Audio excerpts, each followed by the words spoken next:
In a world filled with loud voices, endless opinions, and desperate attempts to be noticed, there exists a hidden trait that separates the truly powerful from the pretenders. Today, we will solve the problem of weakness disguised as confidence.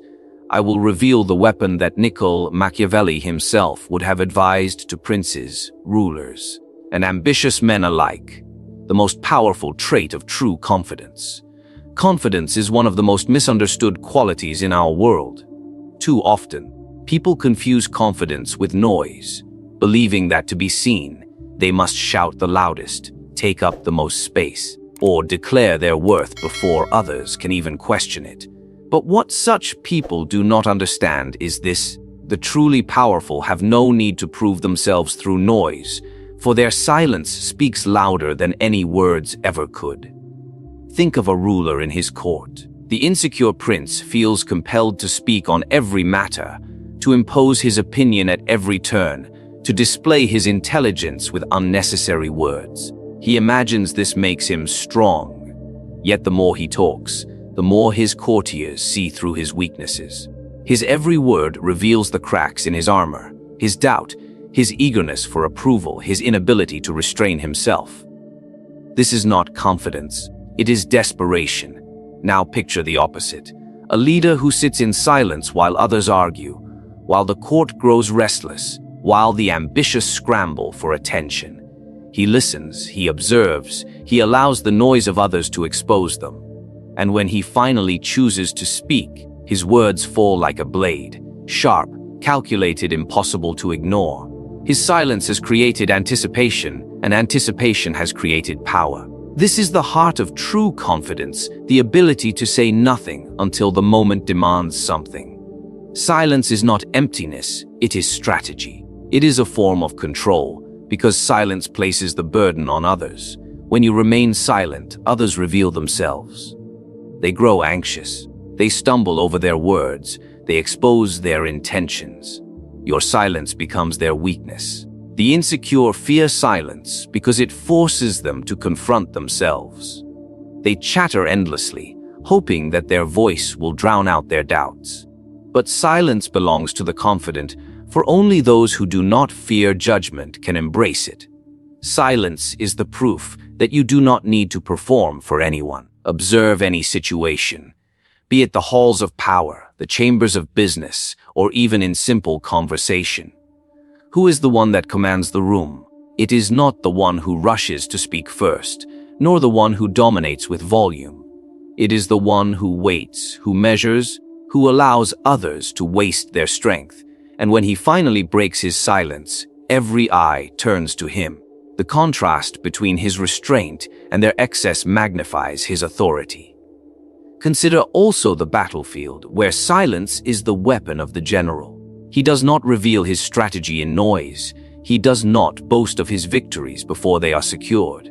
He allows the enemy to guess, to fear, to imagine. And in that silence, he plants uncertainty. The same is true in life. Those who reveal too much through their words give away their power, while those who master silence hold others in suspense. Confidence is silence because silence cannot be faked. Anyone can pretend to be confident with loudness. Anyone can mask their insecurity with endless chatter. But silence requires strength. It requires patience. It requires the self-control to resist the need to prove yourself in every moment. The man who holds his tongue shows that he is already secure, that he does not seek validation, that he does not fear being overlooked. The powerful man knows that silence is not passive, it is an active weapon. Each moment he withholds his voice, he increases its value. Each pause creates tension. Each unspoken thought makes others lean closer, desperate to hear what he might say next. His silence shapes the atmosphere, bends the will of others, and makes even his enemies respect him. So when you find yourself in the company of those who mistake noise for confidence, do not imitate them. Let them reveal their insecurities through their restless words. Let them expose their desperation through their need to be heard. You, instead, remain still, watch, measure. Speak only when it serves your purpose, For in silence lies the power that separates rulers from subjects, lions from sheep, and the truly confident from the pretenders. If silence is the foundation of true confidence, then control of emotions is its fortress. For what good is a man who can speak with restraint if his face betrays his rage, if his body trembles with fear, or if his pride can be easily provoked by insult? A ruler, a commander, or even the common man who seeks strength must understand this. To master others, you must first master yourself. And mastery of self begins with the absolute command over your emotions. Think carefully. How often do men lose everything not because their enemies were stronger, but because their anger blinded them? How often do men collapse in moments of pressure, not because the situation was hopeless, but because their fear betrayed them? Emotion is the crack through which all weakness enters. It is the leash by which others can control you, and the one who cannot govern his emotions will forever be ruled by those who can. The insecure man is easily read. His joy makes him careless. His anger makes him reckless. His fear makes him predictable. He shows all his cards without realizing it, because his emotions broadcast his inner state to the world. Such a man is not confident. He is vulnerable. His enemies need not work hard to destroy him. They simply press the buttons he has already revealed. Now consider the man of true confidence. His face remains calm when others shout. His tone remains steady when others panic. He does not reveal his joy, his anger, or his sorrow unless he chooses to. He knows that emotions are like weapons, and a weapon displayed carelessly invites attack. But a weapon concealed, revealed only at the right moment, can change the entire battle. Imagine walking into a room where chaos reigns, voices raised, tempers flaring, hands shaking. And then one man enters, composed, unshaken, untouched by the fire that consumes the others. Instantly, the energy of the room bends toward him. Why? Because in moments of emotional storm, the calm man becomes the anchor. He is trusted, respected, and feared, all because he has command over himself when others do not. The control of emotions is not the suppression of humanity. It is not about becoming a stone. Rather, it is about bending emotions to your service. Anger can be a weapon when unleashed deliberately, not when it bursts uncontrollably. Joy can be a signal of strength when displayed strategically, not when it overflows like a fool's laughter. Fear, too, has its uses, for it sharpens caution, but only if you keep it hidden and do not let it paralyze you. In truth, the most confident do not eliminate emotion. They chain it, they discipline it, they use it with precision. Just as a skilled general deploys his troops at the decisive moment, the confident man deploys his emotions when they will have the greatest effect. A sudden flash of anger from a calm man will terrify more than the endless rage of one who is always shouting. A rare smile from the stern man will inspire more loyalty than the constant grinning of the sycophant. To control your emotions is also to deny others the ability to control you. Consider the enemy who insults you, waiting for your temper to erupt so that he may use your anger against you. If you respond with calm indifference, it is not you who has been defeated. It is he who has been exposed as powerless. For nothing disarms the manipulator more than a man who cannot be provoked. Confidence is not loud pride, it is quiet command. It is the stillness in the storm, the composure in the crisis, the calm in the face of insult. When others see that nothing shakes you, they will begin to believe that nothing can defeat you. And whether or not this is true does not matter, because perception, in the game of power, is often more valuable than reality. The one who governs his emotions becomes untouchable. He may feel anger, but he decides when to reveal it. He may feel fear, but he conceals it until the danger has passed. He may feel joy, but he does not squander it before those who might envy him. His emotions are not chains that bind him. They are instruments he conducts, creating harmony while others collapse in noise. Every man is tested not when life is easy, but when the weight of pressure bears down upon him. It is in those moments, when the room grows tense, when the enemy advances, when uncertainty fills the air, that the truth of a man's strength is revealed. And here lies one of the greatest marks of true confidence, the art of appearing calm under pressure. Understand this well. Pressure exposes weakness. Most men crumble when the fire grows hot. They show panic in their eyes, tremble in their voices, and in their haste to escape discomfort, they betray themselves. Their followers lose faith, their enemies gain courage, and their power dissolves. For no matter how strong a man may appear in times of peace, if he falters when the storm arrives, all his strength is revealed as illusion. But there are those rare few who transform pressure into theater. They wear calmness as armor, making it appear as though the storm itself bends to their will. They may feel the same fear as others, but they do not display it. They may sense the same chaos, but their expression remains composed, their gestures deliberate, their voice steady. And in doing so, they alter reality itself. For perception in moments of crisis is as decisive as truth. Picture a battlefield where two armies collide. Dust rises, chaos roars, soldiers scream. Amid this, one general remains mounted, his face unshaken, his commands precise, his demeanor as if he already sees victory in his grasp. His composure spreads like fire among his soldiers.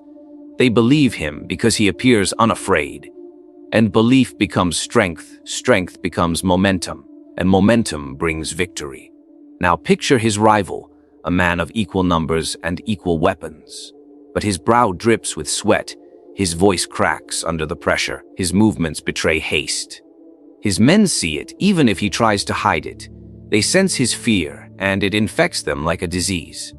The enemy grows stronger, not because they are superior, but because their leader's weakness was revealed at the very moment composure was required.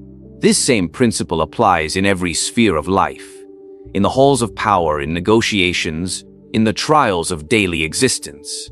The man who appears calm under pressure creates the illusion that he is in control, even when he is not. And this illusion is often enough to give him actual control. Calmness under pressure is not a gift of nature. It is a discipline. It must be trained.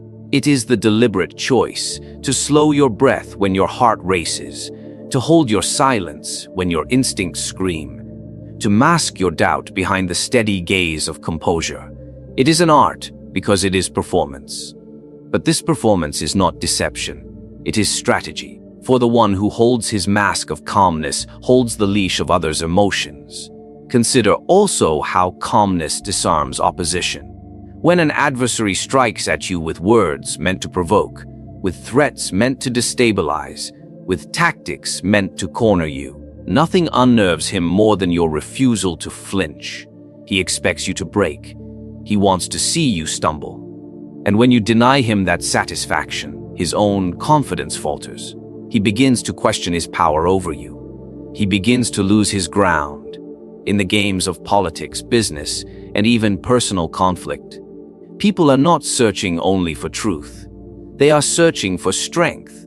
They want to know who will stand firm when the world shakes. If you can appear calm while others unravel, you will always command more trust, more loyalty, and more respect.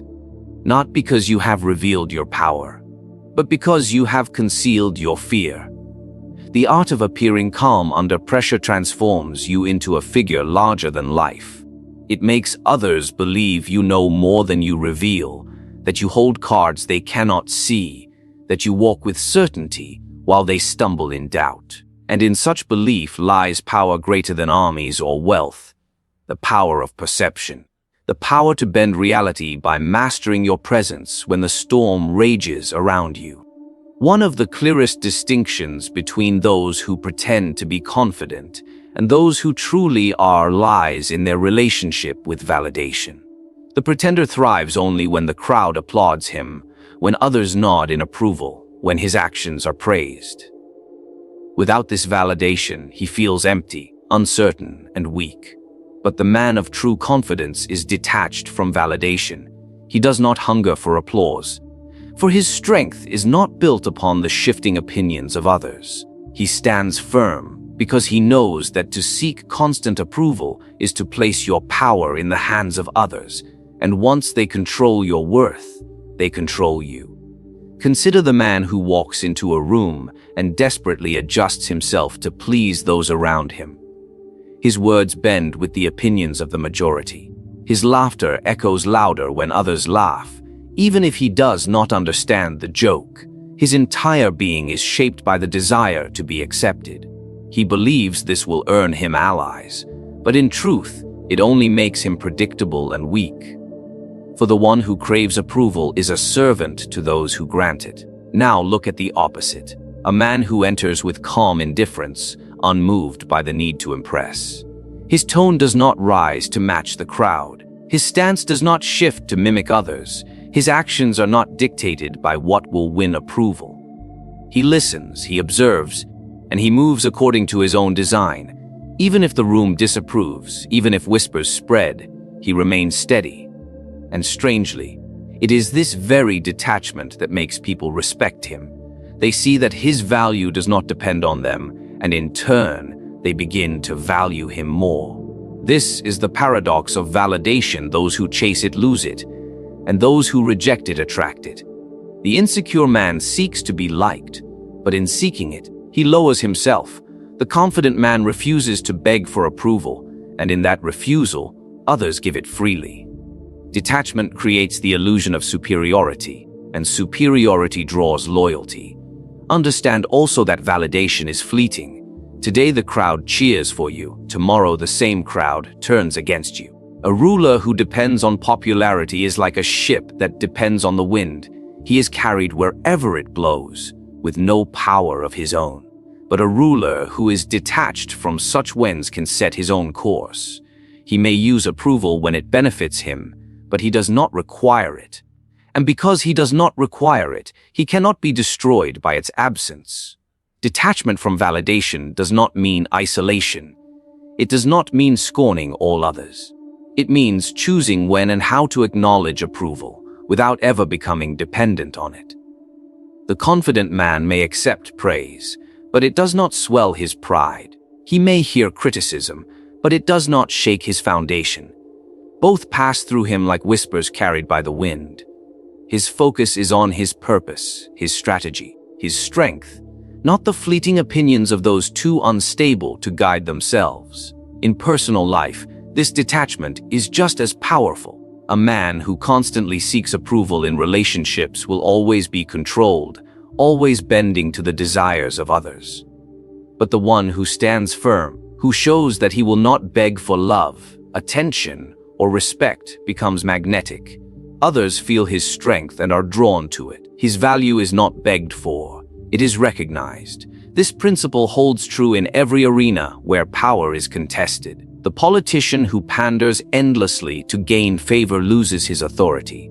The merchant who chases every opinion loses his reputation. The leader who trembles before the crowd loses his throne. Yet the one who shows that he does not need to be celebrated, who does not demand validation to justify his actions, commands respect without asking for it. Confidence that is tied to validation is fragile, because the crowd can grant it or take it away. But confidence that is detached from validation is indestructible. It is the man who does not seek applause that ultimately receives it. It is the ruler who does not beg for loyalty who commands it most fiercely. And it is the man who does not hunger for validation who holds the power to shape the world around him. For he is the only one in the room who is truly free. The world expects men to be consistent, to act in familiar patterns, to be predictable in thought and in action. This expectation is not born out of admiration but out of control. Because when you are predictable, you are easy to read, easy to anticipate, and easy to defeat. Confidence, however, is not the dull repetition of routine. True confidence thrives in calculated unpredictability.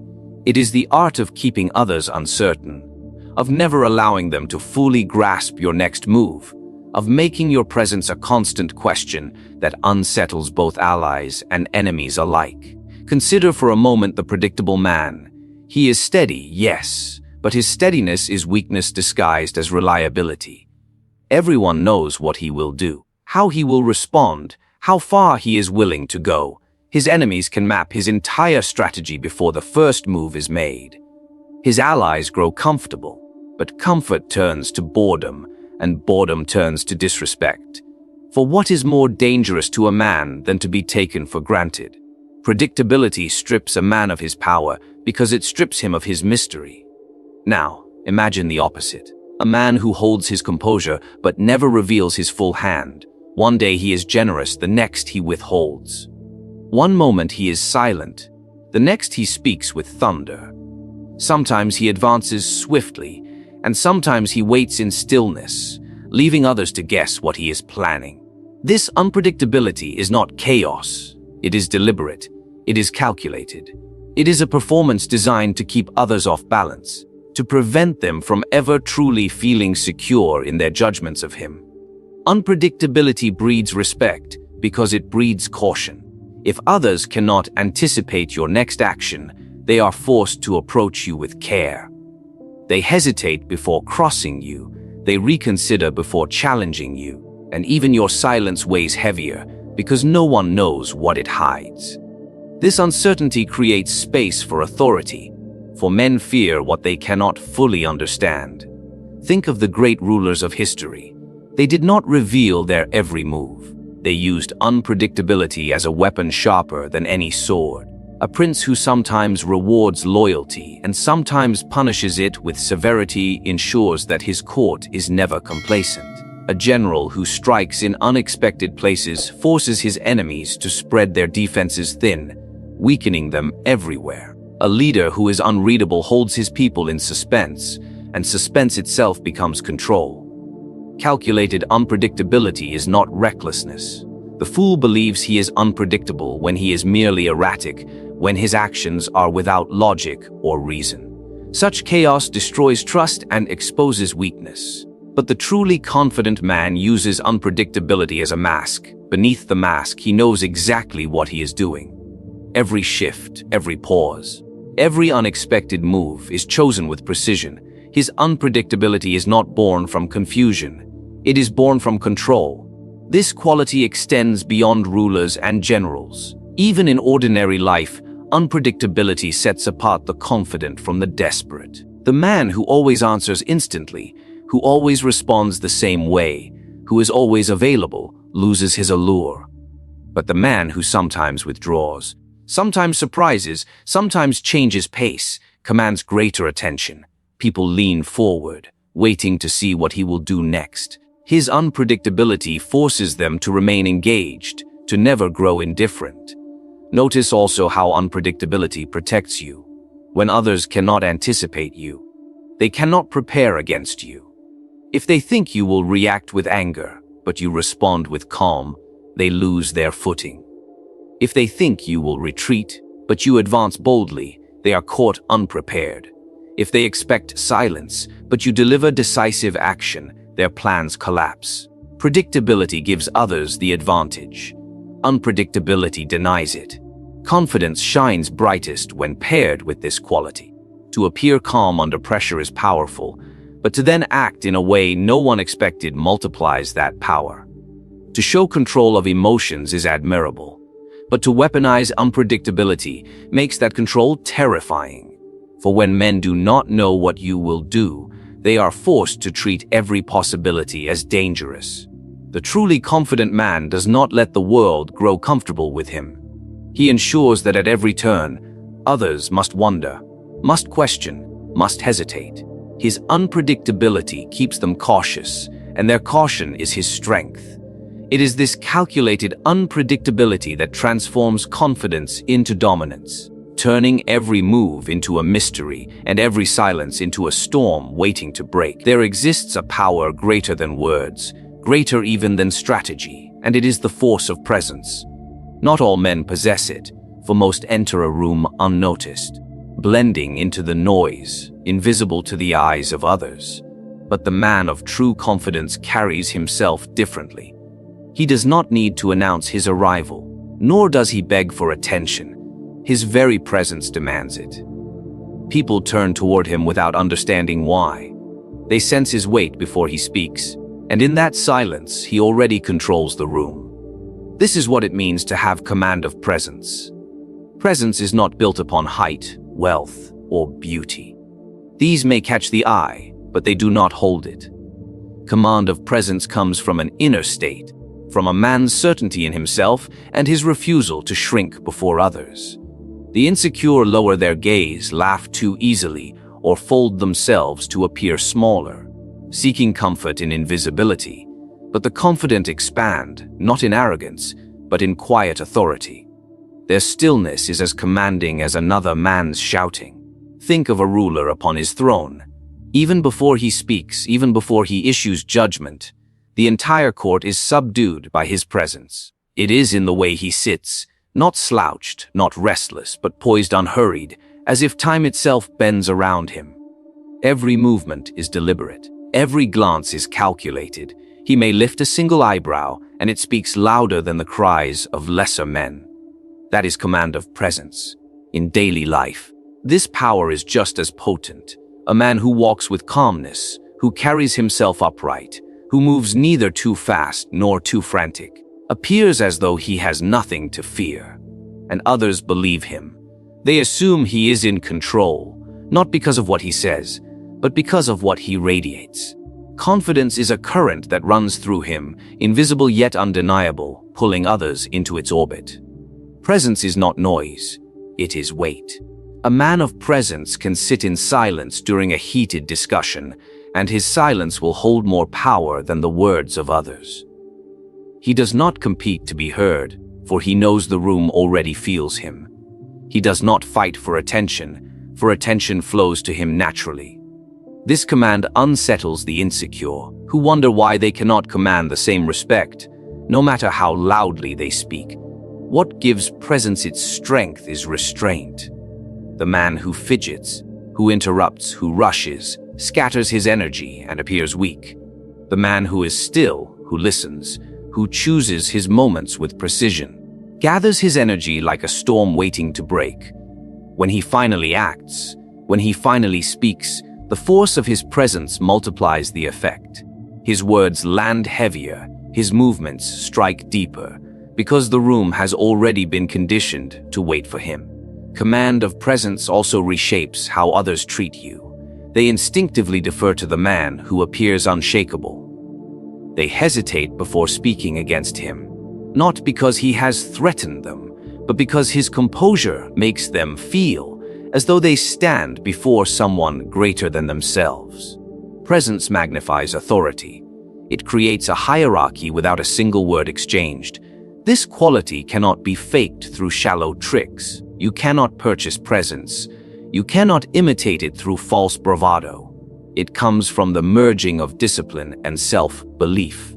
A man who has mastered his silence, who controls his emotions, who appears calm under pressure, who is detached from validation, who is unpredictable in his moves. All of this culminates in command of presence. Presence is not one trait, but the shadow cast by many traits combined. It is the aura of mastery, the invisible crown upon the head of the confident. Observe carefully and you will see this truth. In every setting, there are men who fade into the background and those who dominate simply by being. If you wish to understand true confidence, study not the noise of the crowd, but the weight of the one who does not need it. Command of presence is the silent throne upon which confidence sits, the unspoken authority that shapes the behavior of all who stand in its reach. Confidence is not a mask you wear for the world. It is the discipline of silence, the mastery of emotions, the calm that unsettles storms, the detachment from approval, the power of unpredictability, and the command of presence. Together, these do not merely create the image of strength, they create the reality of it. For the man who embodies these traits becomes untouchable. He cannot be provoked by insult, he cannot be swayed by flattery, he cannot be predicted by enemies, and he cannot be ignored by anyone. Understand this. People will always be drawn to the one who does not need them, who does not stumble when tested, who does not bow to the opinions of the crowd. That is why the truly confident rise while others fade. They do not chase power, they embody it. They do not speak of control, they radiate it. And when such a man enters a room, the world bends around him, not because he demands it, but because he has become the very force others cannot resist.